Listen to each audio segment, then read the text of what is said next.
Morning students, आप सभी का हिंदी की कक्षा में स्वागत है। तो आइए आज की कक्षा का आरंभ करते हैं।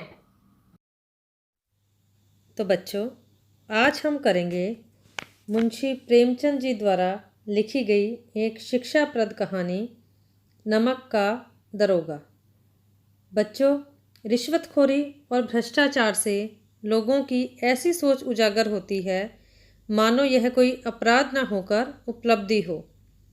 कुछ लोग एक दूसरे को देखकर सद्गुणों को अपनाने के स्थान पर दुर्गुणों को जीवन का आधार मान लेते हैं। लेकिन आज भी हमारे समाज में कुछ ऐसे अच्छे व्यवहार वाले व्यक्ति हैं जो किसी भी कीमत पर अपने कर्तव्य और धर्म पर डटे रहने को तैयार रहते हैं, और ऐसे पारखी भी हैं जो इन अमूल्य रत्नों की खोज में सदैव रहते हैं।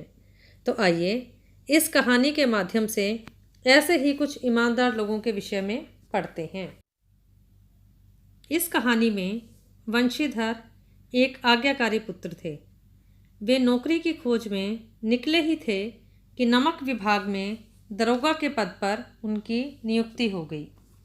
एक दिन दरोगा जी सो रहे थे कि अचानक गाड़ियों की आवाज़ सुनकर उठ गए और वहाँ पर मौका मुआयना करने के लिए गए।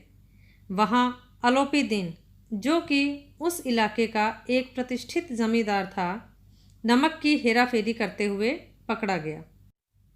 पकड़े जाने पर आलोपी दीन ने वंशीधर को लालच देते हुए कहा कि हम इधर से जाएं और आपको भेंट ना चढ़ाएं, ऐसा तो हो ही नहीं सकता। बताइए आप कितनी भेंट लेंगे। लेकिन वंशीधर अपने कर्तव्य से डगमगाए नहीं तथा आलोपी दीन को गिरफ्तार कर लिया। यह खबर सुनते ही पूरे शहर में हलचल मच गई।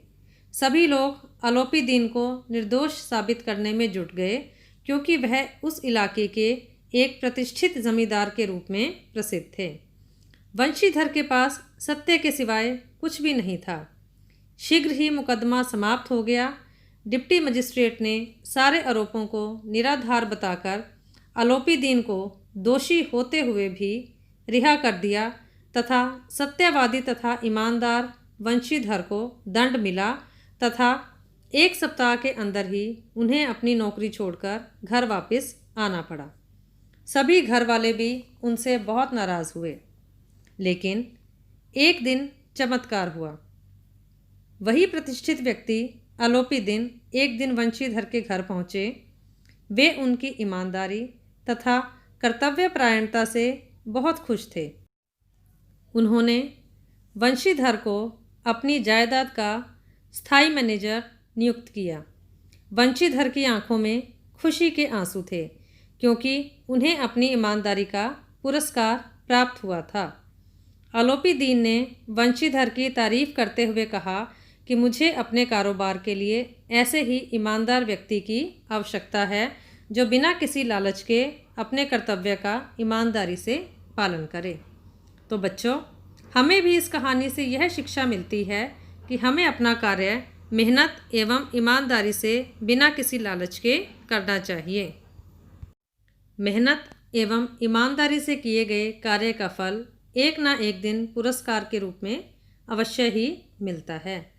तो बच्चों, आज की कक्षा में इतना ही। कल हम इसका अभ्यास कार्य करेंगे। धन्यवाद।